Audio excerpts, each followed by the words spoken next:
ಎಲ್ಲರಿಗೂ ನಮಸ್ಕಾರ. ಪರಿಮಳ ಕಿಚನ್ಗೆ ಸ್ವಾಗತ. ನಾನು ನಿಮ್ಮ ಪರಿಮಳ. ಇವತ್ತು ನಾನು ವಿಶಿಷ್ಟ ವಿಭಿನ್ನವಾದ ಹೊಸ ರುಚಿ ಅಡುಗೆ ಮಾಡುವುದು ತೋರಿಸ್ತಿದ್ದೀನಿ. ಮಾಡುವುದಂತೂ ತುಂಬ ಸುಲಭ. ಹಾಗಾದರೆ ಬನ್ನಿ, ಏನೇನು ಪದಾರ್ಥ ಬೇಕು ಮತ್ತು ಮಾಡುವ ವಿಧಾನ ನೋಡ್ಕೊಳ್ಳೋಣವಾ? ನಾನಿಲ್ಲಿ ಒಂದು ಸೀಮೆ ಬದನೆಕಾಯಿ ತೊಗೊಂಡಿದ್ದೀನಿ. ಎಳೆ ತಗೋಬೇಕು. ನೋಡಿ ಎಷ್ಟು ಚೆನ್ನಾಗಿದೆ ಅಲ್ವಾ ಕಲರು. ಚೆನ್ನಾಗಿ ತೊಳೆದು ಒರೆಸಿ ಇಟ್ಕೊಂಡಿದ್ದೀನಿ. ಒಂದು ಸ್ವಲ್ಪ ಎಣ್ಣೆ ಇಟ್ಕೊಂಡಿದ್ದೀನಿ. ನಾನು ಶೇಂಗಾ ಎಣ್ಣೆ ಬಳಸ್ತಾ ಇರೋದ್ರಿಂದ ಶೇಂಗಾ ಎಣ್ಣೆ ಇಟ್ಕೊಂಡಿದ್ದೀನಿ. ನಿಮಗೆ ಯಾವ್ದು ಬೇಕೋ ಅದು ತೊಗೋಬೋದು. ಚೆನ್ನಾಗಿ ಎಲ್ಲ ಕಡೆಯೂ ಚೆನ್ನಾಗಿ ಹಚ್ಕೊಂಬಿಡಿ. ಹಚ್ಕೊಂಡಾದ್ಮೇಲೆ ಒಂದು ಚಾಕು ಆಗಲಿ, ನಿಮ್ಮ ಮನೇಲಿ ಯಾವುದು ಶಾರ್ಪ್ ಇರುತ್ತೋ ಅದನ್ನು ಈ ಥರ ಒಳಗಡೆ ಹಿಂಗೆ ಚುಚ್ಕೋಬೇಕು.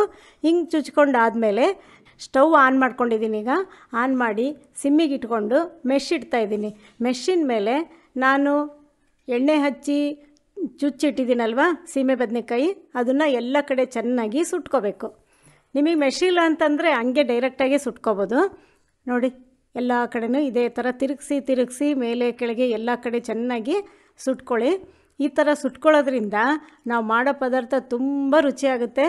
ನೀವು ಒಂದ್ಸಲ ಟ್ರೈ ಮಾಡಿ. ದಯವಿಟ್ಟು ಫುಲ್ ವಿಡಿಯೋ ನೋಡಿ. ಮೇಲೆ ಕೆಳಗೆ ಎಲ್ಲ ಚೆನ್ನಾಗಿ ಸುಟ್ಟಿದೆ. ಈ ಟೈಮಲ್ಲಿ ಗ್ಯಾಸ್ ಆಫ್ ಮಾಡಿ ತಣ್ಣಗೆ ಹಾಕಿ ಬಿಟ್ಬಿಡೋಣಂತೆ. ಗ್ಯಾಸ್ ಮೇಲೆ ಒಂದು ಸ್ಟೀಲ್ ಬಾಣಲಿ ಇಟ್ಟಿದ್ದೀನಿ. ಬಾಣಲಿಗೆ 1 ಸ್ಪೂನು ಜೀರಿಗೆ ಹಾಕ್ಕೊಂಡಿದ್ದೀನಿ, 4 ಲವಂಗ ಹಾಕ್ಕೋತಾ ಇದ್ದೀನಿ, ಹಾಗೆ 1 ಇಂಚಷ್ಟು ಚಕ್ಕೆ ಹಾಕ್ಕೊಂಡಿದ್ದೀನಿ, 8 ಕರಿಮೆಣಸು ಹಾಕ್ಕೊತಾ ಇದ್ದೀನಿ, ಹಾಗೆ 1 ಇಂಚಷ್ಟು ಹಸಿ ಶುಂಠಿ ಹಾಕ್ಕೊಂಡಿದ್ದೀನಿ. ಇದಿಷ್ಟು ಚೆನ್ನಾಗಿ ಫ್ರೈ ಮಾಡ್ಕೋಬೇಕು. ಫ್ಲೇಮು ಜಾಸ್ತಿ ಇಟ್ಕೋಬೇಡಿ, ಡ್ರೈ ರೋಸ್ಟ್ ಮಾಡಿಕೊಂಡ್ರೆ ಸಾಕು. ಈ ಟೈಮಲ್ಲಿ ಒಂದು ಸ್ವಲ್ಪ ನೋಡಿ ಬೆಳ್ಳುಳ್ಳಿ ಹಾಕ್ಕೊತಾ ಇದ್ದೀನಿ. ಒಂದು ಅರ್ಧ ಸ್ಪೂನಷ್ಟು ಬೆಳ್ಳುಳ್ಳಿ ಹಾಕ್ಕೊಂಡು ಅದ್ರ ಜೊತೆಗೆ ಚೆನ್ನಾಗಿ ಫ್ರೈ ಮಾಡ್ಕೊಳ್ಳಿ. ಈ ಥರ ಮಾಡ್ಕೊಳ್ಳೋದ್ರಿಂದ ಮಸಾಲೆ ತುಂಬ ಚೆನ್ನಾಗಾಗುತ್ತೆ, ಒಳ್ಳೆ ಪರಿಮಳ ಬರುತ್ತೆ. ನೋಡಿ ಎಷ್ಟು ತಪ್ಪಾಗಿದೆ ಅಲ್ವಾ. ಈಗ ಗ್ಯಾಸ್ ಆಫ್ ಮಾಡಿ ಇದನ್ನೆಲ್ಲ ಒಂದು ಬೌಲಿಗೆ ಎತ್ತಿಟ್ಕೊತೀನಿ. ಎತ್ತಿಟ್ಕೊಂಡಾದಮೇಲೆ ಆ ಹುರಿದಿರೋದನ್ನೆಲ್ಲ ಒಂದು ಮಿಕ್ಸಿ ಜಾರಿಗೆ ಹಾಕ್ಕೋತಾ ಇದ್ದೀನಿ.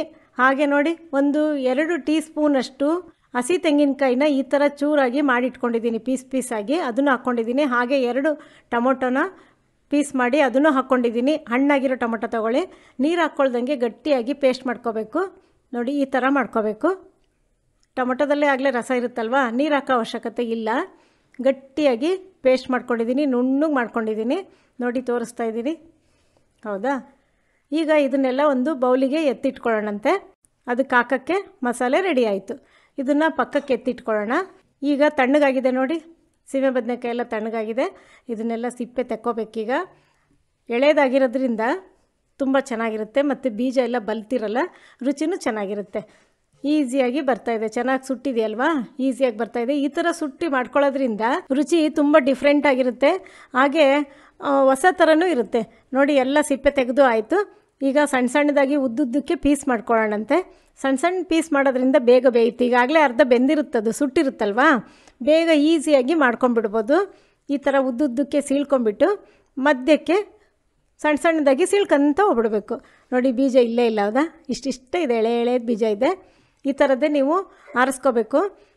ಸಣ್ಣದಾಗಿ ಹಿಂಗೆ ನಾನು ಅಷ್ಟನ್ನು ಕಟ್ ಮಾಡಿ ಇಟ್ಕೊತೀನಿ. ನೋಡಿ ಕೈಯಲ್ಲಿ ರಸ ಎಷ್ಟು ಬಿಟ್ಕೊತಾ ಇದೆ ಅಂತ, ಯಾಕೆಂದರೆ ಅದು ಒಳಗಡೆಯಿಂದ ಸುಟ್ಟಿದೆಯಲ್ವಾ, ಚೆನ್ನಾಗಾಗುತ್ತೆ. ಎಲ್ಲ ಹೆಚ್ಕೊಂಡಿದ್ದಾಯಿತು. ಅದನ್ನೆಲ್ಲ ಒಂದು ಬೌಲಿಗೆ ಹಾಕ್ಕೋತಾ ಇದ್ದೀನಿ. ನಾನು ಸ್ಟವ್ ಮೇಲೆ ಒಂದು ಸ್ಟೀಲ್ ಬಾಣಲಿ ಇಟ್ಟಿದ್ದೀನಿ. ಬಾಣಲಿಗೆ ನೋಡಿ 3 ಟೀ ಸ್ಪೂನಷ್ಟು ಶೇಂಗಾ ಎಣ್ಣೆ ಹಾಕ್ಕೊತಾ ಇದ್ದೀನಿ. ಶೇಂಗಾ ಎಣ್ಣೆ ಹಾಕ್ಕೊಂಡ್ರೆ ಆರೋಗ್ಯಕ್ಕೂ ಒಳ್ಳೆಯದು ಮತ್ತು ರುಚಿನೂ ಚೆನ್ನಾಗಾಗುತ್ತೆ. ಎಣ್ಣೆ ಚೆನ್ನಾಗಿ ಕಾದಿದೆ. 1 ಸ್ಪೂನಷ್ಟು ಸಾಸಿವೆ ಹಾಕ್ಕೊಂಡಿದ್ದೀನಿ. ಹಾಗೆ ಅರ್ಧ ಸ್ಪೂನಷ್ಟು ಜೀರಿಗೆ ಹಾಕ್ಕೊತಾ ಇದ್ದೀನಿ. ಜೀರಿಗೆ ನಾನು ಮಸಾಲೆ ರುಬ್ಬಕ್ಕೂ 1 ಸ್ಪೂನಷ್ಟು ಹಾಕ್ಕೊಂಡಿದ್ದೆ, ಈಗಲೂ ಹಾಕ್ಕೊಂಡಿದ್ದೀನಿ. ಒಗ್ಗರಣೆಗೂ ಹಾಕ್ಕೊಂಡಿದ್ದೀನಿ, ರುಚಿ ಚೆನ್ನಾಗಿರುತ್ತೆ ಅಂತ. ಅವೆರಡು ಚೆನ್ನಾಗಿ ಚಟಪಟ ಅಂತ ಅನ್ನಬೇಕಾದ್ರೆ 1-2 ಕಡ್ಡಿ ಕರಿಬೇವನ್ನ ಹಾಕ್ಕೊತಾ ಇದ್ದೀನಿ. ಅದು ಚೆನ್ನಾಗಿ ಫ್ರೈ ಆಗಿದೆ. ಈ ಟೈಮಲ್ಲಿ 1-2 ಈರುಳ್ಳಿ ಸಣ್ಣಕ್ಕೆ ಕಟ್ ಮಾಡಿಟ್ಟಿದ್ದೆ, ಅದನ್ನು ಹಾಕ್ಕೊಂಡಿದ್ದೀನಿ. ಅದು ಚೆನ್ನಾಗಿ ಒಂದು ಸ್ವಲ್ಪ ಟ್ರಾನ್ಸ್ಪರೆಂಟ್ ಕಲರ್ ಬರೋ ತನಕ ಫ್ರೈ ಆಗಬೇಕು.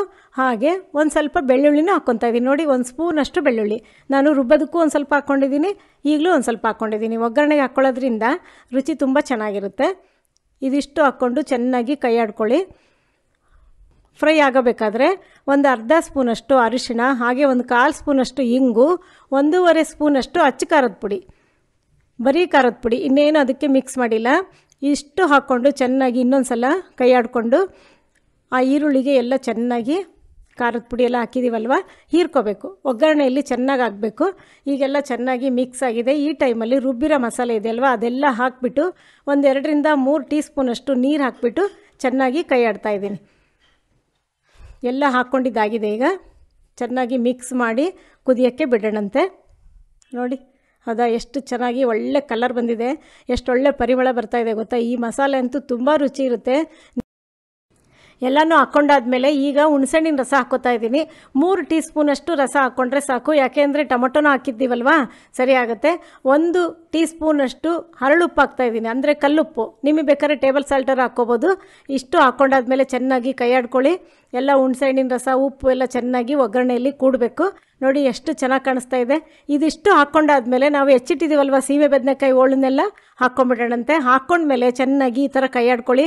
ಒಗ್ಗರಣೆ ಒಳಗೆ, ಆ ಗ್ರೇವಿ ಒಳಗೆ ಚೆನ್ನಾಗಿ ಮಿಕ್ಸ್ ಆಗಬೇಕು. ಹೋಳೆಲ್ಲ ಉಪ್ಪು ಹುಳಿ ಖಾರ ಎಲ್ಲ ಸೇರ್ಕೋಬೇಕು.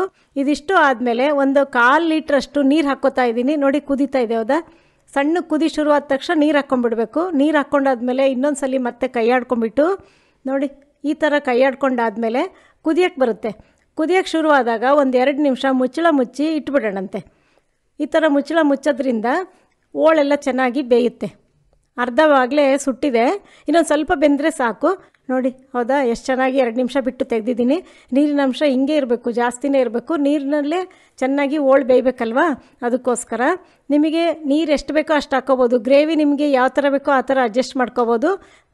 ನೋಡಿ 10 ನಿಮಿಷ ಆಯಿತು, ಚೆನ್ನಾಗಿ ಹೋಳೆಲ್ಲ ಬೆಂದಿದೆ. ನಿಮಗೆ ನಾನು ಕಟ್ ಮಾಡಿ ಕೈಯಲ್ಲಿ ತೋರಿಸ್ತಾ ಇದ್ದೀನಿ ನೋಡಿ, ಹೌದಾ. ಈ ಥರ ಬೇಯಬೇಕು. ಚೆನ್ನಾಗಿ ಬೆಂದಿದೆ, ನೀರೆಲ್ಲ ಬತ್ತಿದೆ, ಗ್ರೇವಿ ತುಂಬ ಚೆನ್ನಾಗಾಗಿದೆ. ಈ ಟೈಮಲ್ಲಿ ಲಾಸ್ಟಿಗೆ ಕೊತ್ತಂಬರಿ ಸೊಪ್ಪು 1-2-3 ಟೀ ಸ್ಪೂನಷ್ಟು ಕೊತ್ತಂಬರಿ ಸೊಪ್ಪನ್ನ ಸಣ್ಣಕ್ಕೆ ಹೆಚ್ಚಿಟ್ಟಿದ್ದೆ, ಅದಿಷ್ಟು ಹಾಕ್ಕೊಂಬಿಟ್ಟು ಚೆನ್ನಾಗಿ ಕೈ ಆಡ್ಕೊಂಬಿಡೋಣಂತೆ. 2 ನಿಮಿಷ ಕುದಿಸ್ಬಿಟ್ರೆ ರುಚಿಯಾದ ಆರೋಗ್ಯಕರವಾದ ಸೀಮೆ ಬದನೆಕಾಯಿ ಗ್ರೇವಿ ತುಂಬ ರುಚಿಯಾಗುತ್ತೆ. ನೀವು ಒಂದ್ಸಲಿ ಮಾಡ್ಕೊಂಡು ನೀವು ಆ ರುಚಿ ನೋಡಬೇಕು, ಆವಾಗಲೇ ನಿಮಗೆ ಗೊತ್ತಾಗೋದು. ಪೂರಿಗೆ, ಚಪಾತಿಗೆ, ದೋಸೆಗೆ, ಅನ್ನಕ್ಕೆ ಎಲ್ಲದಕ್ಕೂ ಸೂಪರ್ ಫೈನ್. ಈಗೆಲ್ಲ ಬೌಲಿಗೆ ಹಾಕ್ಕೋತಾ ಇದ್ದೀನಿ. ನೋಡಿ ಕಲರ್ ನೋಡಿ ಎಷ್ಟು ಚೆನ್ನಾಗಿ ಬಂದಿದೆ ಅಂತ. ನಾನು ಹಾಕಿರೋ ಮೆಜರ್ಮೆಂಟಿಗೆ ಒಂದು 4-5 ಜನಕ್ಕಾಗುತ್ತೆ. ನಿಮಗೆ ಈ ರೆಸಿಪಿ ಇಷ್ಟ ಆಯ್ತಲ್ವಾ? ನಿಮಗೆ ಈ ವಿಡಿಯೋ ಇಷ್ಟ ಆಗಿದ್ದರೆ ದಯವಿಟ್ಟು ಒಂದು ಲೈಕ್ ಕೊಡಿ, ಶೇರ್ ಮಾಡಿ. ಹಾಗೂ ಇದುವರೆಗೆ ನನ್ನ ಚಾನಲ್ಗೆ ಸಬ್ಸ್ಕ್ರೈಬ್ ಆಗದೇ ಇರೋರು ದಯವಿಟ್ಟು ಸಬ್ಸ್ಕ್ರೈಬ್ ಆಗಿ. ಎಲ್ಲರಿಗೂ ಧನ್ಯವಾದಗಳು.